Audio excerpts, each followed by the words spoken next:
নিবরাস মনোযোগ দিয়ে শোনে নূরের কথা। অতপর আলতো হেসে সে নূরের দিকে ঝুঁকে বলল, আমরা যেখানে গিয়েছিলাম সেখান থেকে একটু সামনে একটা কবরস্থান আছে, বেশ বড়, কিন্তু এটা এখন বন্ধ পড়ে আছে। দেখতে যাবে আজকে সন্ধ্যায়? নূর অপ্রস্তুত তাকায় নিবরাসের দিকে। নিবরাসের মুখাবয়ব বোঝা গেল না, যেন সে কথাটা সিরিয়াস বলেছে। নূর ঢোক গিলে ভয়ে আতঙ্কে জিজ্ঞেস করল, সন্ধ্যায় কেউ কবরস্থানে দেখতে যায়? যাই তো, আমরা দুজন যাব। তুমি তো ফিল্মি চাইছিলে, তাই না? হ্যাঁ, এখন আরো ফিল্মি কত কাজ বাকি। ক্ষণিকেই যেন নিবরাসের গলার স্বর বদলালো। ধীরে ধীরে গলাটা গাম্ভীর্যের চরম পর্যায়ে ঠেকল। নিবরাস নূরের হাতটা ধরে টেনে নিজের কোলে এনে বসালো।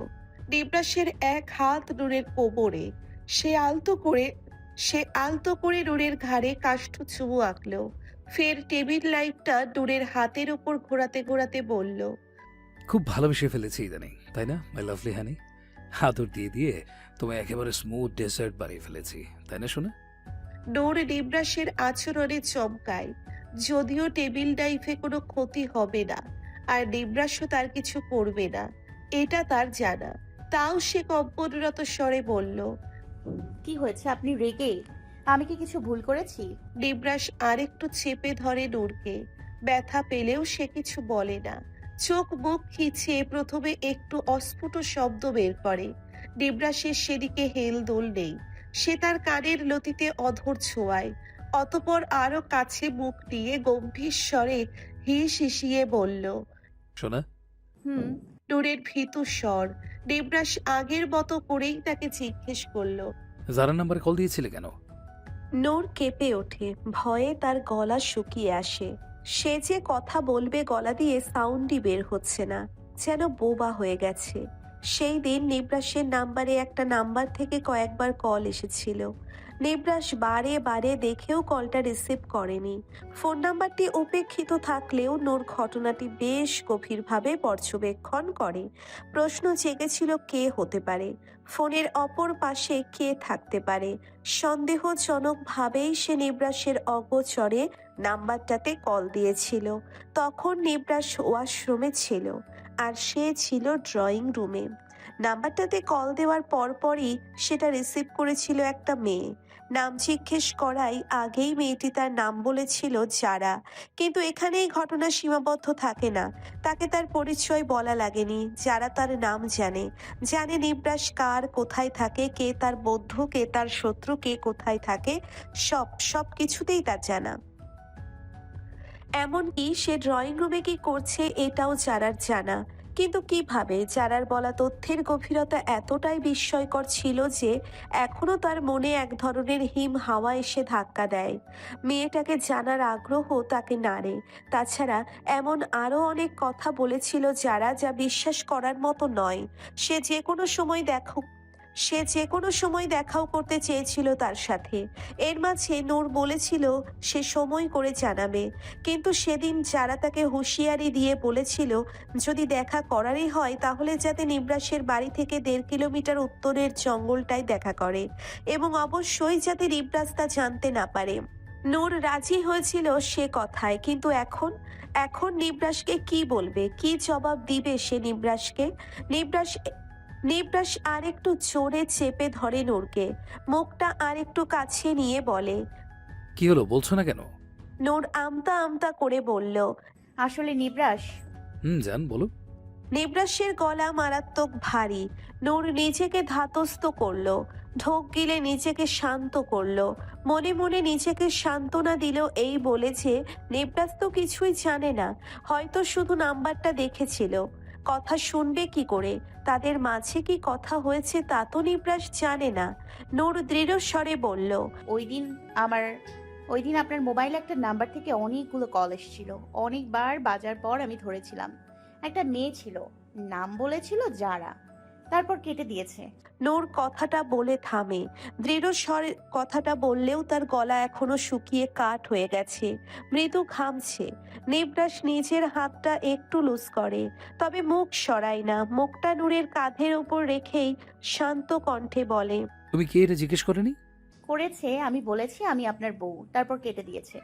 নিবরাস শ্বাস ওপরের দিকে টানে, ঠোঁট কামড়ে হাসে সে, শক্ত চোয়াল।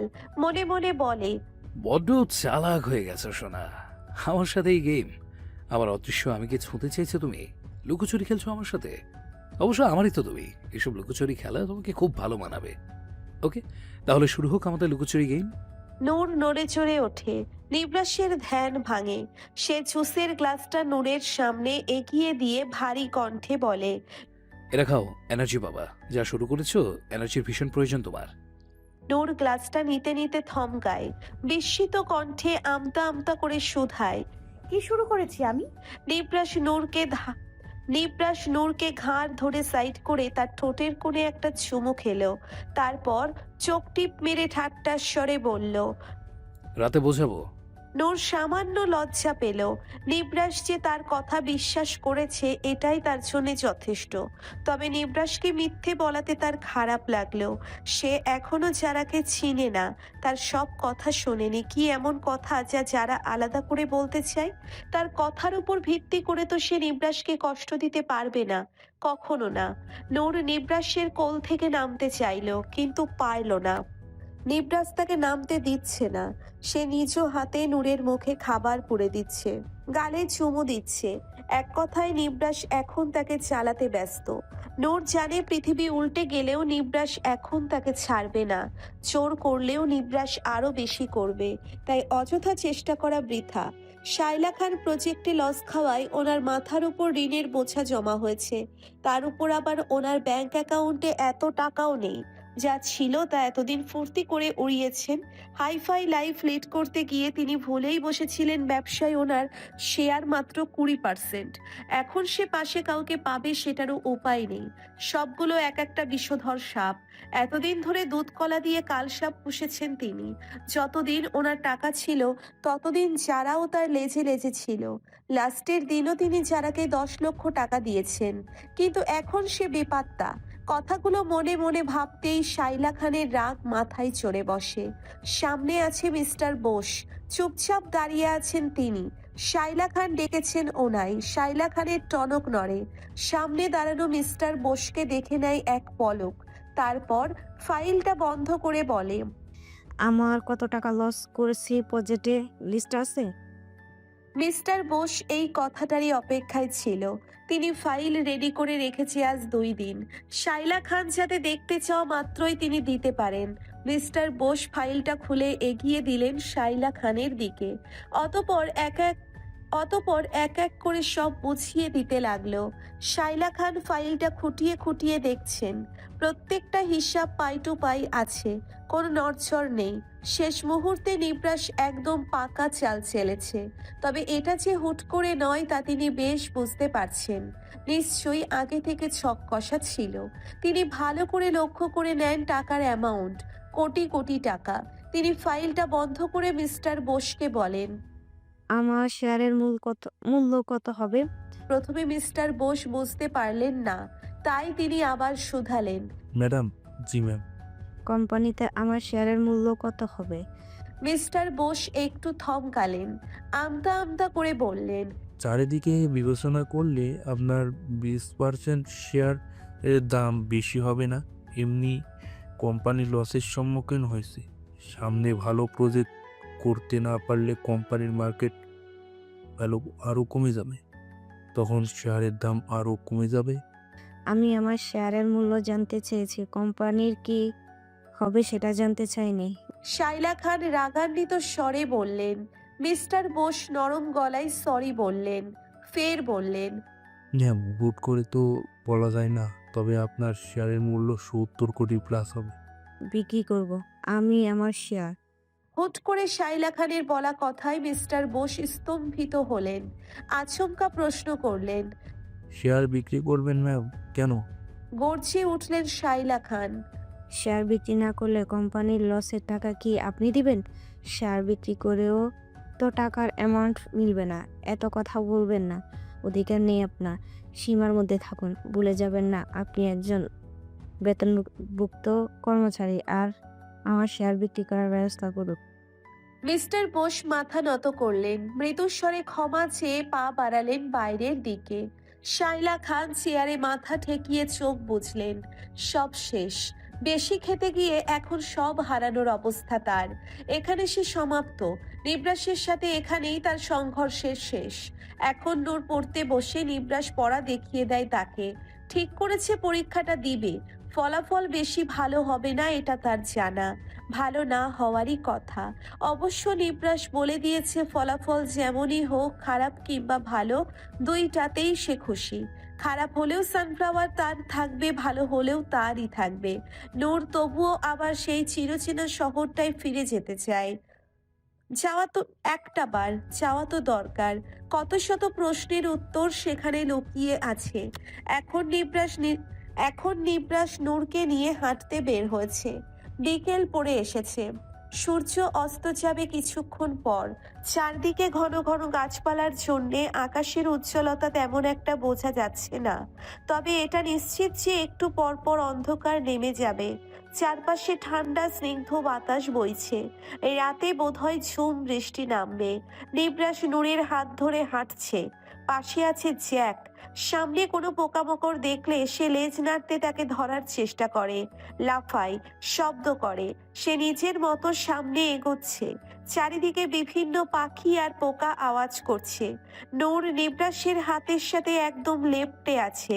চারপাশে ভীতু ভীতু দৃষ্টি ফেলছে। এর আগের বার এই দিকটাতে আসেনি সে। আগের বারের জায়গাটা থেকে এই জায়গাটা ভয়ঙ্কর। নূরের ভীত দৃষ্টি লক্ষ্য করে হঠাৎ করে নিবরাস বলে ওঠে। ভয় করছে? শুনশান জায়গায় হঠাৎ গম্ভীর পুরুষালী কণ্ঠ পেতেই নূর ভিমড়ি খেয়ে ওঠে। পা থেমে যায় তার। নিবরাসের আওয়াজ কোনো ভুলের আওয়াজ থেকে কম ছিল না। সে আরো জাপটে ধরে নিবরাসের হাতখানা। ভয়ার্থ কণ্ঠে বলল, আপনি এভাবে কথা বলেন কেন? এক্ষুনি তো ভয়ে আমার হার্ট অ্যাটাক হয়ে যেত। এভাবে এমন ভারী আওয়াজে কেউ কথা বলে? নিবরাস সামান্য হেসে বলল, হার্ট অ্যাটাক হলে উত্তরে জঙ্গলে আসার বায়না ধরলে কেন এই পরন্ত বিকেলে? এখন তো সন্ধ্যা নেমে গেছে। বলেছিলাম না জায়গাটা ভয়ঙ্কর, আসতে হবে না, পরে কোনো এক সকালে আসবো। নূরের চোখ মুখ আঁধার হলো। মনে মনে বলল, আমায় যে উত্তরের জঙ্গলে আবার আসতে হবে নিবরাস। ভয়ঙ্কর হলেও আবার আসতে হবে। কিন্তু সে মুখে বলল, আমার আসতে ইচ্ছে করছিল। আপনি দক্ষিণ দিকটায় নিয়ে গিয়েছিলেন এর আগের বার। পশ্চিম আর পূর্ব দিকে তো রাস্তা। আর কোথায় যাব? আর কোথাও ঘোরার জায়গা আছে? আছে তো এই উত্তর দিকটাই। নূরের প্রশ্নাত্মক চাহনি। জ্যাক গম্ভীর স্বরে ঘেউ ঘেউ করছে। নিবরাস সামনের দিকে তাকিয়ে ভারী স্বরে বলল, ঘোরার জন্য এই জায়গা বাঁচলে আর জায়গা পেলে না? কেন? এই জায়গায় কি আর অন্য জায়গায় বা কোথায়? রাস্তা দিয়ে হাঁটতাম। নিবরাসের পা জোড়া থামে। জ্যাকও দাঁড়িয়েছে। সামনে সামনে হাঁটার দরুন সে পেছন ফিরে একবার নিবরাসের দিকে তাকালো। অতঃপর সশব্দে নিজের কণ্ঠ বহি প্রকাশ করলো। নূরও প্রশ্নাত্মক চাহনি দিয়ে নিবরাসের দিকে চাইল। চারদিক কেমন যেন নিস্তব্ধ। চারদিকের অদ্ভুত প্রাণীগুলোর ডাক স্পষ্ট।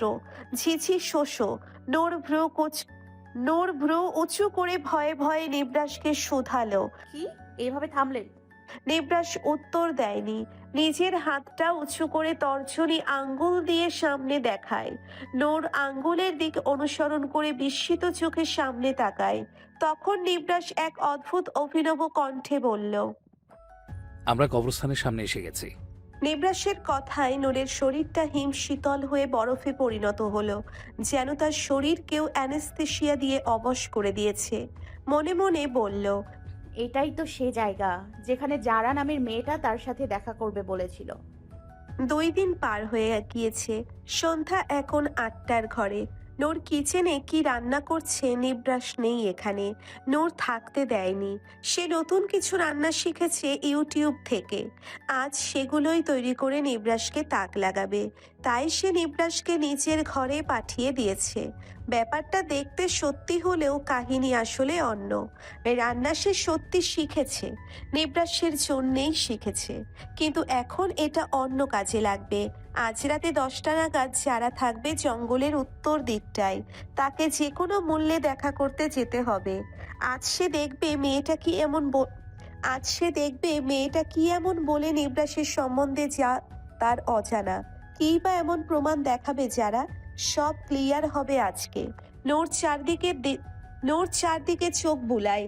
আশেপাশে কেউ নেই, শুধু জ্যাক আছে। সে একবার সোফায় আর একবার নিচে গিয়ে লুটোপুটি খাচ্ছে। নূর সেদিকে তেমন একটা নজর দিল না। অতি সাবধানে সে ড্রয়ার খুলে ঔষধের প্যাকেটটা বের করলো। তারপর সেখান থেকে কয়েকটা ছিটিয়ে দিল তার তৈরি করা পায়েসের ওপর। এই ঘুমের ঔষধগুলো সকালে আলমারির ড্রয়ার থেকে সে আলগা করে এখানে এনে রেখেছে। নেবরাসের অগোচরে কাজটা করা ভীষণ রকমের কঠিন ছিল। রান্না শেষ করে নূর কিচেন অ্যাপ্রনটা খুলে হ্যাঙ্গারে টাঙিয়ে দেয়। হাত দয় তোয়ালে দ্বারা মুছে রওনা দেয় উপরের দিকে। যেতে যেতে কয়েকবার নিবরাসের নাম ধরেও ডাকলো, কিন্তু তার আওয়াজ পাওয়া গেল না। জ্যাকও নূরের পেছন পেছন ছুটছে উপরের দিকে। নূর রুমে প্রবেশ করতেই দেখলো রুমের লাইট নেভানো, তবে চারপাশের ক্ষীণ আলোয় অতটাও অন্ধকার নেই রুমটা।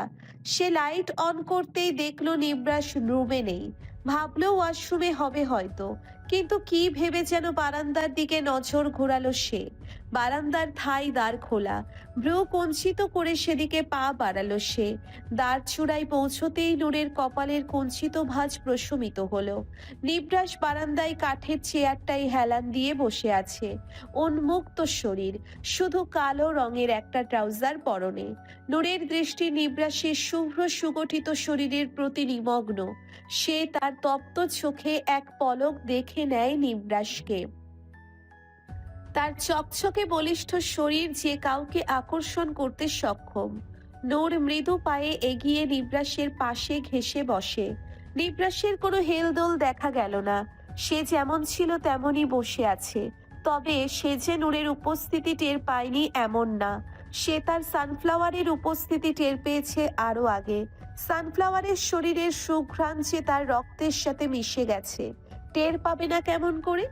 নূর নিবরাসের কাঁধে হাত রাখে, মৃদু স্বরে শুধায়, এভাবে খালি গায়ে এখানে বসে আছেন কেন? নিবরাস এই কথাটার উত্তর দিল না। চোখ খুলে তাকালো সামনের অন্ধকার অজানায়। কাঁধে রাখা নূরের হাতটা নিজের হাতের মুঠোয় এনে হালকা চেপে ধরল। নূরের দিকে তাকিয়ে বলল, কষ্ট হয়েছে? নূর কাঁধে মাথা রেখে জিজ্ঞেস করলো, কেন? এই যে গরমের মধ্যে রান্না করলে, এখন তো শাওয়ার নিতে হবে। নূর না করে। আজ দুপুরে গোসল করেছে, এখন হাত মুখ ধুয়ে আসলেই হবে। নিবরাস কিছু বলল না। সে আবার আগের মতো সামনের দিকে তাকিয়ে বলল, পৃথিবীটা কত বড়!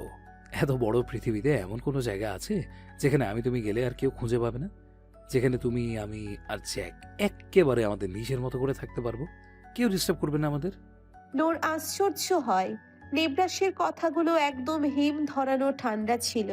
কোথাও যেন তার মন জমে যাচ্ছিল নিবরাসের এমন ধাঁচের কথায়। মনের মধ্যে ইতি উতি উকি দিচ্ছে। নিবরাসের হঠাৎ এহেন কথার মানে কি? কণ্ঠটাও কেমন যেন একটু বেদনাদায়ক ছিল। নূর গলার স্বর খাদে নামিয়ে বলল, আমরা তো এখানে আমাদের মতো করেই আছি, কেউ তো ডিস্টার্ব করছে না। তোমায় করছে না, কিন্তু আমায় করছে। নিবরাস কি অকপটে বলে দিল কথাটা, কিন্তু নূরের কাছে কথাটা সম্পূর্ণ লাগলো না। কেমন যেন হেয়ালি মাখা কথা। তাই সে আবার শোধালো, কে করছে? নূরের প্রশ্নাত্মক চাহনি। নিবরাস এবার শূন্য অন্ধকার থেকে চোখ সরিয়ে তার দিকে তাকায়। নূরের মুখটা ইদানিং ভরাট হচ্ছে, শরীর বাড়ছে। এখন তাকে কি মায়াবী না লাগে। নিবরাসের ইচ্ছে করে নূরকে তার বুক পকেটে পুড়িয়ে রাখতে, যাতে সে ছাড়া তার সানফ্লাওয়ারকে আর কেউ দেখতে না পারে। এই আদরে মেয়েটাকে আদর করার দায়িত্ব অধিকার শুধু তার, শুধুই তার। ভাবনার মাঝে নিবরাস আচমকা নূরের ওষ্ঠে নিজের তর্জনী ছোঁয়ায়। অতপর আরো গভীরভাবে ছুঁয়ে দিয়ে ভারী ফ্যাসফেসে স্বরে বলে, জানো, কিছু শিক্ষিত রক্তপিপাসু পরিচিতের কাজ হচ্ছে অন্তঃসারে অশান্তি ছড়ানো। তারা ছাড়পোকার মতো, খুবই ভয়ঙ্কর। ছায়ার আড়ালে রক্ত আহরণে মগ্ন থাকে তারা। কিন্তু তুমি চিন্তা করো না, আমি আছি না। আমার কাজ যে রক্তপিপাসু ছাড়পোকাগুলো শরীর কেটে সে রক্ত বের করা। নূর নিবরাসের এমন কঠিন কথা বোঝে না। নিবরাসের কথাটাই সে একটু ভুতুরে ভুতুরে ফিল পেল, এর বাইরে আর কিছুই না। কি বুঝে যেন আচমকা উঠে পড়ল নূর। নিবরাসের দিকে দৃষ্টি ফেলে বলল, আর বারান্দায় বসে থাকতে হবে না, চলুন খাবার খাবেন। নূরের কথায় নিবরাস ছোট্ট করে বলল। তুমি নিচে যাও, আমি আসছি। নূর কিছুক্ষণ চেয়ে থেকে নিচের দিকে হাঁটা দিল। নূরের অনুপস্থিতি বুঝতে পেরে নিবরাসের ফোন অন করলো। এরপর একটা অ্যাপে ঢুকেই পুরনো ফুটেজ প্লেব্যাক করলো। হাসলো নিবরাস। নূর রান্নায় ঔষধ মিক্স করছে। সামনের শূন্যতায় তাকিয়ে সে মৃদু স্বরে বলল। তোমার এই স্পেশাল রান্না আমি সানন্দে খেয়ে নেব সানফ্লাওয়ার। আর আজকের রাতটাও আমাদের জন্য অনেক স্পেশাল হবে। Good luck. নিবরাস আপাতত টেবিলে বসে। নূরের সব কয়টা রান্না সে টেস্ট করছে আর ওয়াও ওয়াও লুক দিচ্ছে। প্রত্যেকটা লুকে সে নূরকে বুঝিয়ে দিচ্ছে রান্না যে বেশ মজা হয়েছে। নিবরাস পরিতৃপ্তি নিয়ে খাচ্ছে। খাওয়া একদমই শেষের দিকে। তখনই নিবরাসের ফোনে কল এলো। সে রিসিভ করে স্পিকার বাড়িয়ে দিল। আয়াশ কল করেছে। Hello boss. শুধু কাজের কথা। নিবরাসের ছোট্ট একটা কথায় আয়াশ সতর্ক হলো। যা বলতে চাচ্ছিল আপাতত তা বলল না। তবে আর একটা ইম্পর্টেন্ট কথাও আছে যা বলা দরকার। সে কিছুটা দ্বিধাগ্রস্ত ভাবে বলল। বস, শায়লাকার নিজের শেয়ার বিক্রি করেছি, আপনি জানেন? হুম। নিবরাস ছোট্ট করে জবাব দিল। আয়াশ কিছুক্ষণ মৌনতা পালন করলো। সে যা ভাবছে বসও কি একই কথা ভাবছে। সে মুখ খুলবে এমন সময়ে নিবরাস বলে উঠল। যত দামেই বিক্রি হোক না কেন, কিনে নাও। যে কোনো উপায়ে কিনে নাও। নূর শুনছে কথাগুলো। শাইলা খান মানে নিবরাসের সৎ মা। কিছুতেই কিছু বুঝতে পারল না সে। এসব ব্যবসায়িক জিনিস এমনিতেও তার মাথায় কম ঢোকে। তাই সে পা বাড়ালো কিচেনের দিকে। সে যাওয়ার সময় নিবরাস কোমল কণ্ঠে শুধালো। কোথায় যাচ্ছ? নূর যাওয়ার সময় থামে। পেছন ফিরে চোখ ছোট ছোট করে বলল। এই তো কিচেনে পায়েস রান্না করেছি, আনতে যাচ্ছি। নিবরাসের মনে পড়ল ভিডিও ফুটেজের কথা। সে নূরকে আলতো হাসি উপহার দিয়ে বলল। আনো।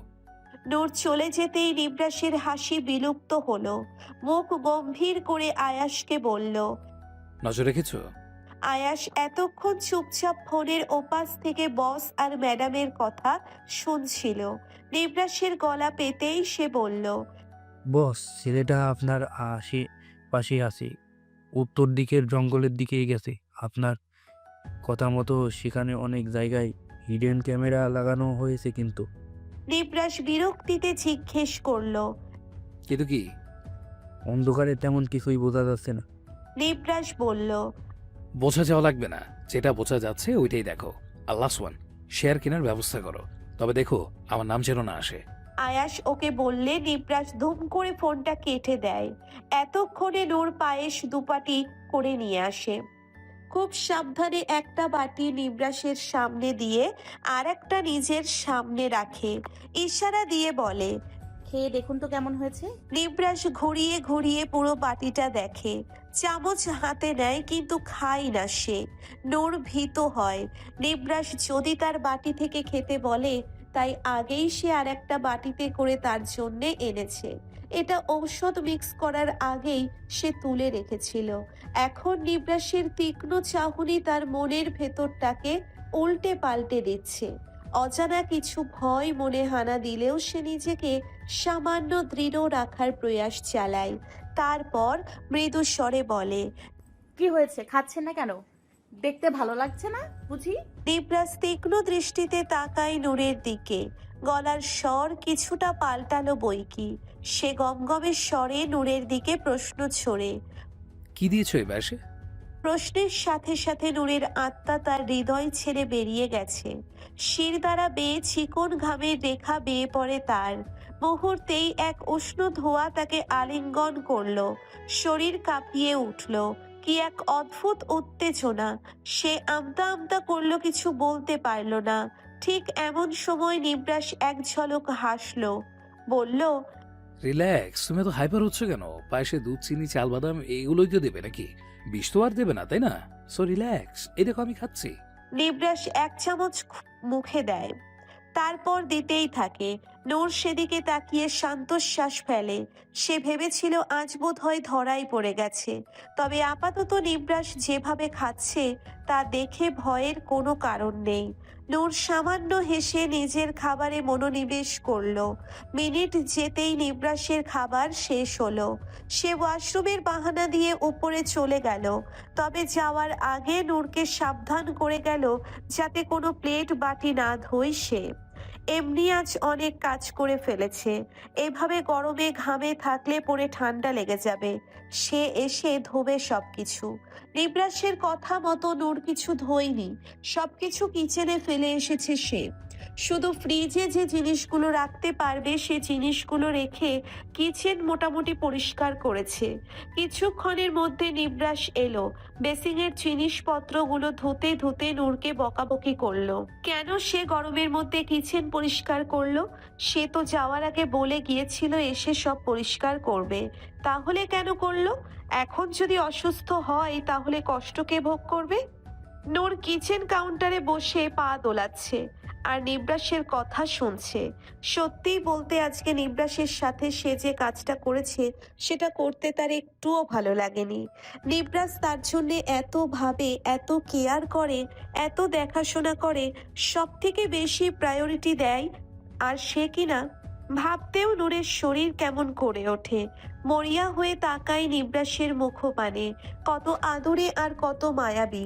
ইদানিং তার মনে এক অদ্ভুত ইচ্ছে জেগেছে, ভারী লজ্জাদায়ক সেই ইচ্ছে। ইদানিং নিবরাসকে দাঁড়ানো অবস্থায় দেখলে তার কোলে উঠতে ইচ্ছে করে।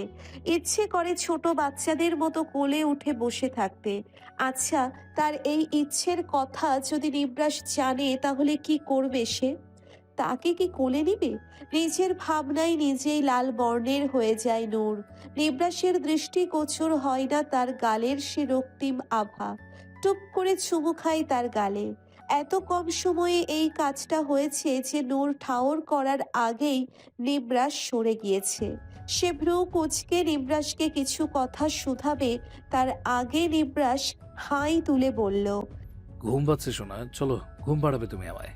নূর ঘামে, শত হলেও তার ভয় করছে। মনে মনে বলল, ঔষধ কাজ করা শুরু করে দিয়েছে, আর কয়েক ঘন্টা। ঘড়ির কাঁটা ঘন ঘন 12টায়। নূরের 10টায় বের হওয়ার কথা থাকলেও সে 10টায় বের হতে পারেনি। নিবরাসের সাথে ঘুমের নাটক করতে করতে তার সময় ফুরিয়েছে। তাই এই মুহূর্তে সে চলছে জঙ্গলের উত্তর দিক বরাবর। হাতে আছে একটা ছোট্ট টর্চ, আধো আধো আলো, আর মনে আছে এক গাদা ভয়। সামনে যত পা বেরোচ্ছে তত মনে হচ্ছে যেন কেউ তার পিছু করছে। বুকের মধ্যে কেমন যেন দ্রিম দ্রিম শব্দ করছে। মস্তিষ্ক জানান দিচ্ছে আছে, কেউ একজন আছে। অথচ সে যতবার পেছন ফিরে তাকালো ততবারই ঘুটঘুটে অন্ধকার ছাড়া আর কিচ্ছু দেখা গেল না। টর্চের ধবধবে সরু লম্বাটে আলোটা গিয়ে ঠেকেছে বহুদূর, কিন্তু কারো ছায়াটাও নজরে আসলো না তার। এতে যেন ভয় আরো দ্বিগুণ রূপ নিল। চারপাশে ঝিঝি পোকার অদ্ভুত ঝগড়া জায়গাটাকে আরো উল্টে পাল্টে দিচ্ছে। গাছে উল্টো হয়ে ঝুলে থাকা ভ্যাম্পায়ারের বংশধররা যেন রক্ত চক্ষু নিয়ে তাকেই পাহারা দিচ্ছে। তার পদচালনায় প্রতিটি ম্লান পাতার মরমর করে আওয়াজ হচ্ছে। ভীত নূরের মন আরো ভীত হয়। এভাবে একটা অচেনা মেয়ের ডাকে তার আশাটা কি ঠিক হয়েছে? যদি মেয়েটা তার কোনো ক্ষতি করে? নিবরাসের তো অনেক শত্রু, যদি সে তাদের মধ্যে থেকে একজন হয়। এখন তার মনে হচ্ছে নিবরাসকে যারা নামের মেয়েটা সম্পর্কে বলা উচিত ছিল। তার যা জানার তা নিবরাস থেকেই জানতো। এভাবে একটা অপরিচিত মেয়ের সাথে দেখা করায় পরে যদি নিবরাস তাকে ভুল বোঝে, নূরের অনুশোচনা হয়। এই মুহূর্তে সে নিবরাসের সঙ্গের প্রয়োজনীয়তা অনুভব করলো। ভয় ভীতিতে আর কিছুটা সামনে যেতেই নূর থামলো। কবরস্থান সামনে, এটাই কাঙ্ক্ষিত জায়গা। হু হু করা শীতল বাতাস এসে লাগে নূরের মেরুদণ্ডে। সে সোজা হয়ে দাঁড়ায়। সূক্ষ্ম ঘামের রেখা চিবুক বেয়ে নিচ বরাবর নেমে আসে। আচমকা পেছন থেকে একটা শীতল হাত এসে স্পর্শ করলো তার কাঁধ। মুখ ধরপড়িয়ে ওঠে তার। সে একদম ফ্রিজ হয়ে যায়, গলা শুকিয়ে কাঠ। পেছন না ফিরেই আমতা আমতা করে বলল, কে? তাকে হ্যাঁচকা টান মারে সে হাতের ব্যক্তিটি। টানের প্রভাব জোরদার হওয়ার কারণে নূর হুড়মুড়িয়ে পেছনে ফেরে। চোখ জোড়া বন্ধ, গোলাপি অধর জোড়া তীর তীর করে কাঁপছে। সমস্ত মুখ জুড়ে বিন্দু বিন্দু ঘাম, মনে হচ্ছে যেন সে গোসল করে এসেছে। এর মাঝে ওই হাতের মালিক গম্ভীর স্বরে বলে ওঠে, চোখ খুলো মেয়ে, আমি সারা, যার সাথে তুমি দেখা করতে এসেছো। মেয়েলি কণ্ঠ পেয়ে নূর পিটপিট করে তাকালো। মেয়েটার দিকে তাকিয়ে হকচকিয়ে সে মৃদু স্বরে বলল, আপনি যারা?